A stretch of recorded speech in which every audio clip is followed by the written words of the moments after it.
Bonjour à tous, je suis Roberta Scuderi et ça c'est ma première émission sur l'enfant intérieur. Pourquoi j'ai choisi cette formule du show, pour ainsi dire, audio? Parce que j'aime beaucoup l'idée de pouvoir communiquer avec vous. Et parce que j'aime beaucoup l'idée de la vie en tant qu'un show. Et rien n'est plus vrai si l'on parle de l'enfant intérieur. L'enfant intérieur, pour moi, ça a été le fil rouge. Et du moment que j'ai commencé à m'éveiller et à comprendre que grâce à lui, je pouvais puiser dans mon potentiel et dans la joie de vivre. Et ça m'a accompagné pendant tout le long de mon histoire, qui n'a pas été très simple. Et aujourd'hui, j'ai envie de partager, surtout vu qu'on est en 2020 et qu'on commence une nouvelle décennie, donc il y a beaucoup de bruit autour de ça. Et alors, être plutôt dans la recherche de l'énergie des nombres, je me suis rendu compte que vraiment les gens ont changé depuis que on est rentré en 2020 au niveau énergétique. Et ces changements regardent beaucoup, entre autres, l'enfant intérieur. Pourquoi? Parce qu'en 2019, nous nous sommes aperçus qu'il y avait un éveil de créativité, un éveil d'idées, un éveil lié à ce qui est plutôt du ressort du plaisir, des sens, et une envie de retourner vraiment à l'enfance et à cette énergie plutôt joyeuse qui nous habite, qui est quelque part toujours à l'intérieur de nous. Donc il y a beaucoup de méditations qui se font sur l'enfant intérieur, beaucoup de visualisations. Mais en vrai, nous sommes guidés par une énergie universelle. Ça, c'est ma vérité. Personne doit me croire. Au contraire, c'est bien de vérifier, d'expérimenter tout ce que vous écoutez et de suivre votre intuition. Mais dans ces cas, c'est vrai que l'enfant intérieur et son énergie ont été très présents dans la vibration universelle. Et que donc, cela veut dire que parfois, nous nous sommes jugés en tant que personnes immatures, pas encore prêtes à être dans notre véritable chemin et notre projet. Parfois, nous avons ressenti des tristesses pendant ce 2009 qui semblaient au début inexplicables et puis elles nous ont amenés petit à petit à comprendre l'importance de l'optimisme dans la vie et donc comment c'est dur parfois de garder tous les jours haute cette pensée positive. Et donc c'est important aujourd'hui de mettre de nouvelles bases, même face à cette conscience que de toute manière cette énergie a été une énergie propulsive qui nous a fait sortir de chez nous et qui nous a donné envie parfois d'expérimenter de nouvelles choses, d'être un peu plus en mouvement, un peu plus dans l'envie de soigner sa propre image, l'envie d'être avec les amis et de partager avec sa fratrie. Cette énergie a été plutôt lumineuse et plutôt d'une couleur jaune. Et aujourd'hui, on sent que les choses changent. La donne a changé. Il y a un peu plus d'ancrage dans la réalité, dans les faits. Et donc, c'est très important de retrouver cette énergie de l'enfant intérieur qui puisse nous accompagner cette fois-ci dans la découverte de notre potentiel de bâtisseur, dans notre capacité de mettre des racines dans ces idées qui nous ont un peu distraits peut-être en 2019 du concept de la réalité, mais qui aujourd'hui demande de devenir quelque chose de concret.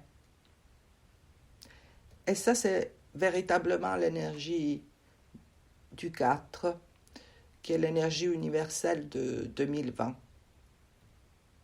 Il suffit d'additionner le 2 plus les 2, 2020, pour avoir la vibration universelle de cette année. Les 4, c'est une vibration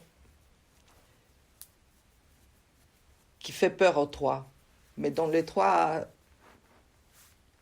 beaucoup besoin. Donc, en sachant que nous venons d'une énergie 3, qui est l'énergie de l'enfant intérieur, l'énergie 4 arrive avec des super bonnes intentions de créer des fondations dans notre réalité. Et donc, pour pouvoir créer des nouvelles fondations qui nous correspondent et qui expriment pleinement nos valeurs, notre enfant intérieur a besoin d'être pris par la main. Donc l'idée a besoin d'être prise par la main par une énergie plus adulte, une énergie qui puise ses forces dans la famille et donc dans les mémoires, dans les traditions et dans les passés. Voilà pourquoi dans cette énergie de 2020, nous nous retrouvons à avoir des mémoires comme ça d'emblée, à l'improviste, qui demandent d'être explorés.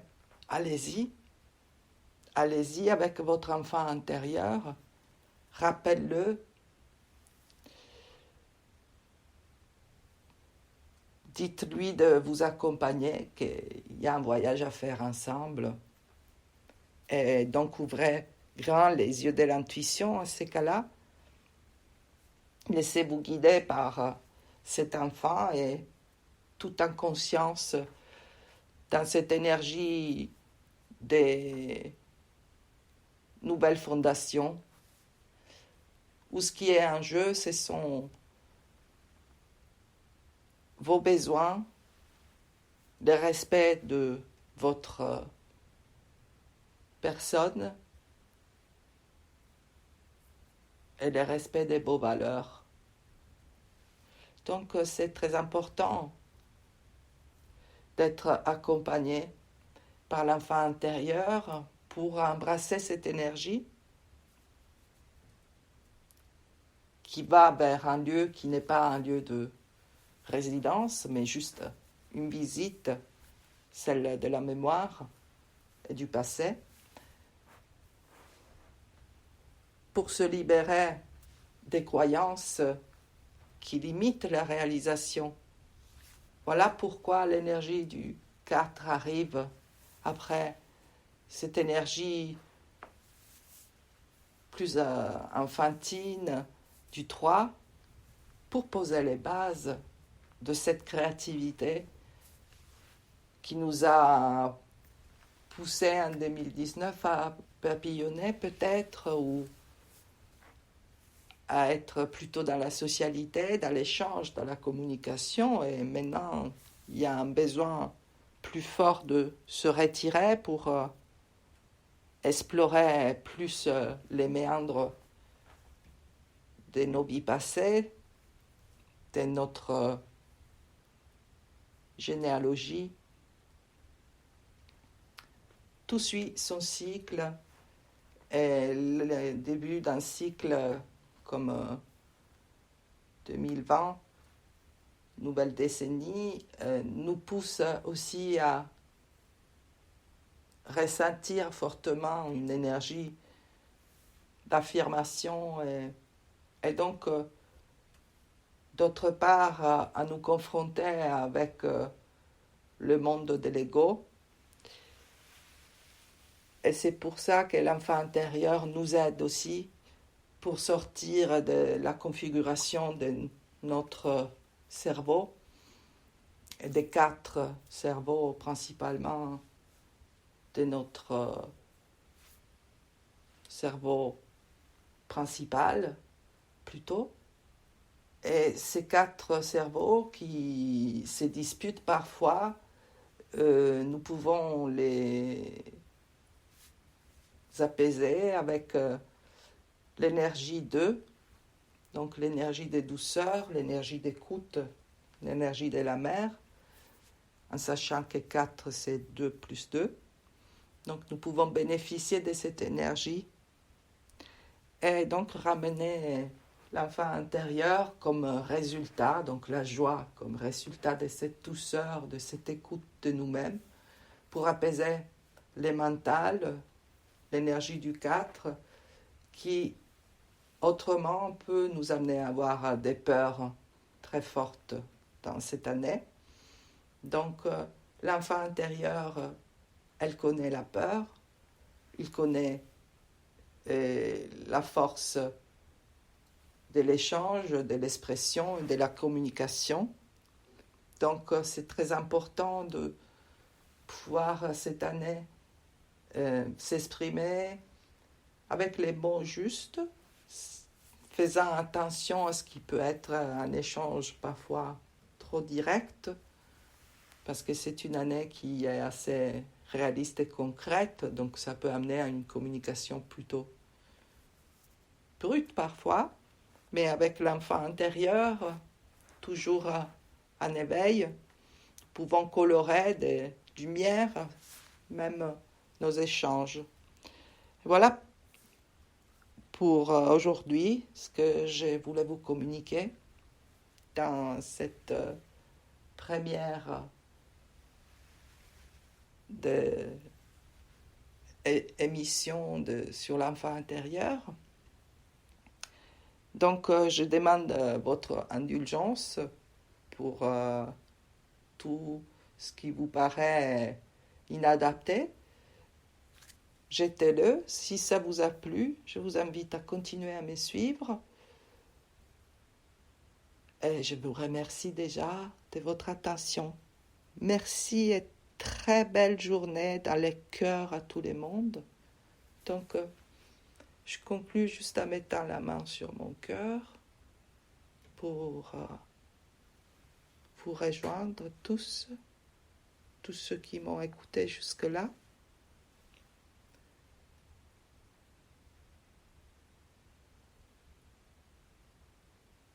Je me connecte à cet amour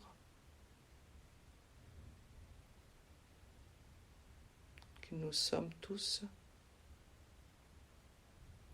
Je me connecte à mon enfant intérieur, à sa lumière. J'écoute sa voix. Je ne suis jamais seule. Je nourris mon cœur de joie.